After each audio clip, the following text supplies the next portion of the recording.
2026 북중미 월드컵 초반부터 세계 축구계는 예상 밖의 충격으로 크게 흔들리고 있습니다.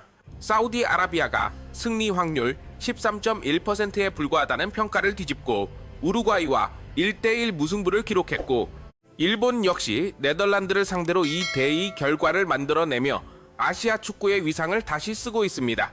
더 이상 변방의 도전자가 아니라 세계 강호들을 정면으로 압박하는 존재로 떠오른 것입니다. 대회 개막 전만 하더라도 멕시코 현지 언론과 축구 전문가들은 상당히 낙관적인 전망을 내놓았습니다. 개최국 멕시코가 조선두를 차지하고 한국과 체코가 남은 순위를 두고 경쟁할 것이라는 예측이 대세였습니다. 그러나 과달라하라 스타디움에서 대한민국이 체코를 상대로 2대1 승리를 거두는 순간 그 모든 전망은 한순간에 무너졌습니다. 놀라움은 곧 위기감으로 변했고 현지 분위기는 완전히 달라졌습니다. 현재 멕시코에서 가장 많이 나오는 평가는 분명합니다. 한국은 당초 예상했던 수준보다 훨씬 더 강력한 팀이라는 것입니다. 특히 멕시코가 경기하는 대상은 단순히 손흥민 한 명의 존재가 아닙니다. 그들이 밤새 영상을 분석하며 집중하는 부분은 손흥민을 축으로 돌아가는 대한민국 공격 시스템 전체입니다. 체코와의 첫 경기에서 손흥민은 공격 포인트를 올리지 못했습니다. 그럼에도 체코 감독은 경기 종료 후 가장 먼저 손흥민을 언급했습니다. 손흥민의 움직임이 자신들의 수비 전략을 무력화시켰다고 인정한 것입니다.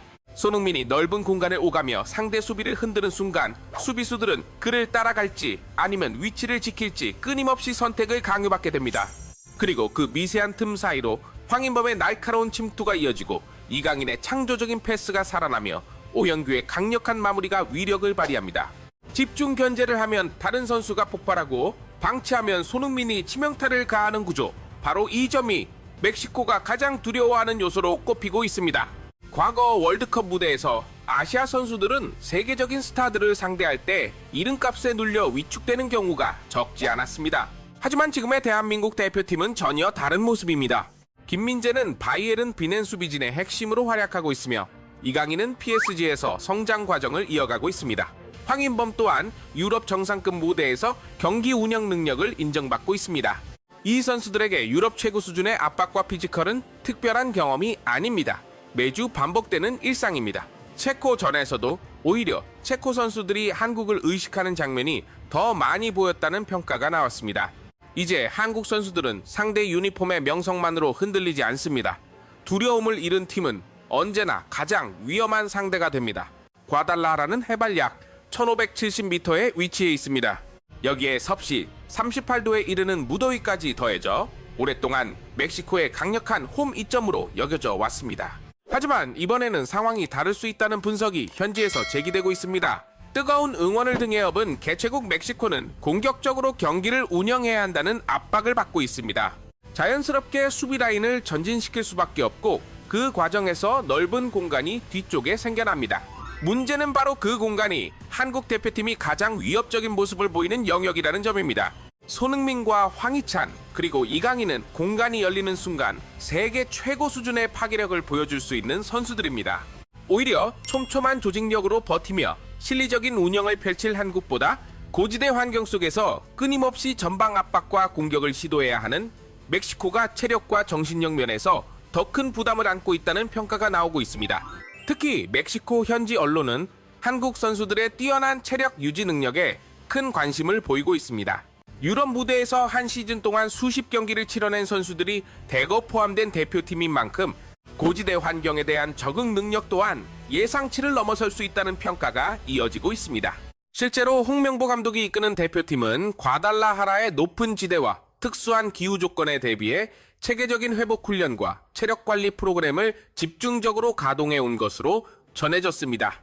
여기에 정신건강의학 분야 전문가인 한덕현 교수가 선수단의 심리 관리 과정에 참여하면서 대표팀은 경기장 밖에서 발생하는 각종 압박 요소에도 흔들리지 않는 모습을 유지하고 있습니다. 특히 홈팬들의 거센 야유에 대한 우려가 제기되자 일부 선수들은 유럽 리그 생활을 하며 이미 익숙하게 경험한 상황이라며 평소와 다르지 않게 준비하면 된다고 답한 것으로 알려졌습니다. 이 같은 반응은 오히려 멘탈 코치들에게 안도감을 안겨주었습니다. 멕시코 언론 역시 한국 대표팀을 향해 체력과 전술, 조직력, 그리고 정신력까지 안정적으로 갖춘 팀이라고 평가하며 경계 수위를 높이고 있습니다.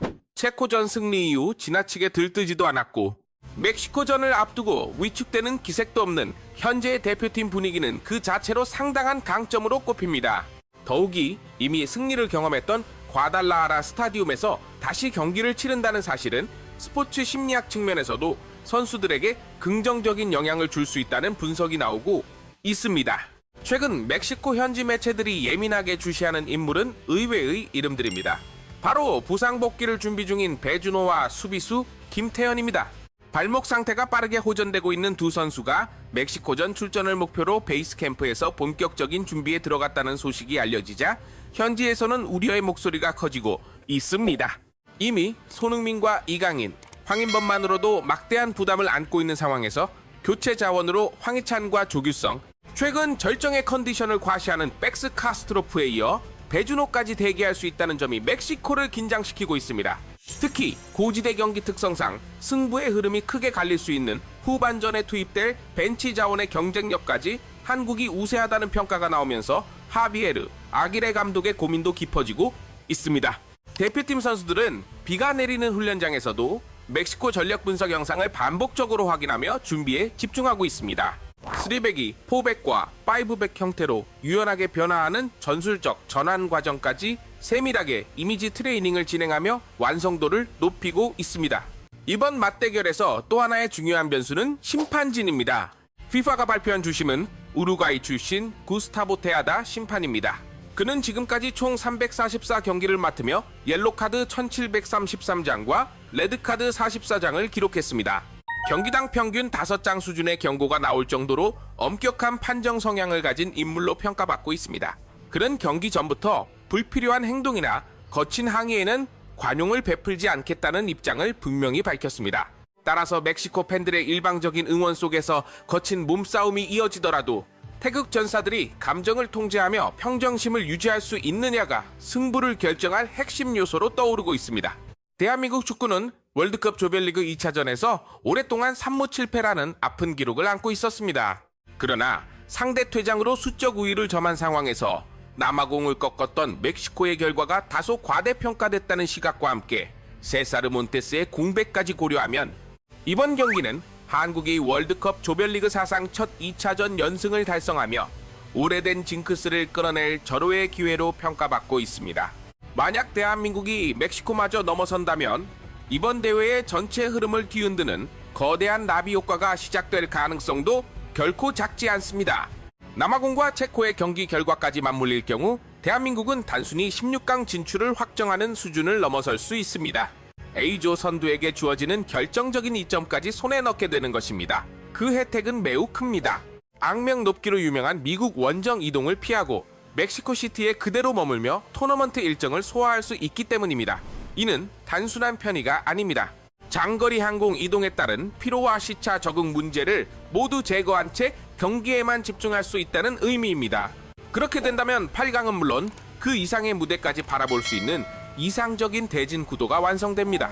특히 멕시코 수비진의 중심축이자 정신적 리더 역할을 수행하던 몬테스의 부재는 치명적인 약점으로 평가받고 있습니다.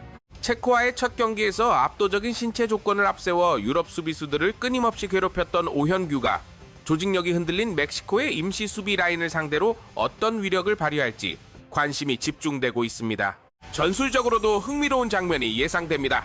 두껍게 형성된 변형 백스리로 멕시코의 초반 공세를 차단한 뒤 이강인이 찔러 넣는 정교한 롱패스가 상대 후방의 넓은 공간을 파고드는 그림입니다. 많은 전문가들은 이것이 상상이 아닌 실제 경기에서 충분히 재현될 수 있는 시나리오라고 보고 있습니다. 현재 과달라하라의 밤은 초록색 유니폼을 입은 멕시코 팬들의 함성으로 가득 차 있습니다. 그러나 경기장 주변에서는 또 다른 풍경도 펼쳐지고 있습니다. 현지 교민들과 멕시코 시민들이 함께 타코와 불고기를 나누며 78년 동안 이어진 축구 인연과 경쟁의 역사를 이야기하는 모습이 월드컵만의 특별한 장면을 만들어내고 있습니다. 반면 멕시코 대표팀의 분위기는 다소 다릅니다. 드론 장비까지 활용하며 훈련을 진행하고 있고 실전을 방불케 하는 강도 높은 몸싸움 훈련도 반복하고 있습니다. 준비를 넘어 긴장감이 묻어난다는 평가까지 나오고 있습니다. 더욱 흥미로운 사실은 멕시코의 하비에르 아기레 감독에게도 이번 경기가 특별한 의미를 가진다는 점입니다. 그는 24년 전 2002년 한일 월드컵에서도 멕시코를 지휘했던 인물입니다. 당시 아시아 무대에서 미국에 0대2로 패하며 16강에서 탈락했던 아픈 기억을 가지고 있습니다. 그리고 지금 자신의 안방이라 할 수 있는 북중미에서 다시 아시아의 강호 대한민국과 마주하게 됐습니다. 어쩌면 그 시절의 쓰라린 기억이 다시 떠오를 수도 있습니다. 대한민국은 잃을 것이 없는 입장입니다. 반대로 개최국 멕시코는 홈팬들의 기대 속에서 반드시 성과를 내야 하는 부담을 짊어지고 있습니다. 압박의 무게는 결코 같지 않습니다. 지금 멕시코가 가장 경계하는 대상은 손흥민이라는 이름 섭 자만이 아닙니다. 세계적인 스타 손흥민을 중심으로 성장했고 강한 정신력과 완성도 높은 전술 체계를 구축한 대한민국 대표팀 전체가 그들에게는 가장 큰 위협입니다. 만약 한국이 멕시코마저 꺾는다면 이는 단순한 1승 이상의 의미를 갖게 됩니다. 조별리그 판도는 물론 토너먼트 전체 흐름까지 흔드는 거대한 변곡점이 될 수 있습니다. 그리고 세계 축구는 더 이상 한국을 이변의 주인공이 아닌 강력한 우승 후보 가운데 하나로 바라보게 될지도 모릅니다. 여러분은 이번 대한민국과 멕시코의 맞대결 결과를 어떻게 예상하십니까? 한국이 조 선두를 확정하며 새로운 역사를 쓸 수 있을지 여러분의 생각을 함께 나눠주시기 바랍니다.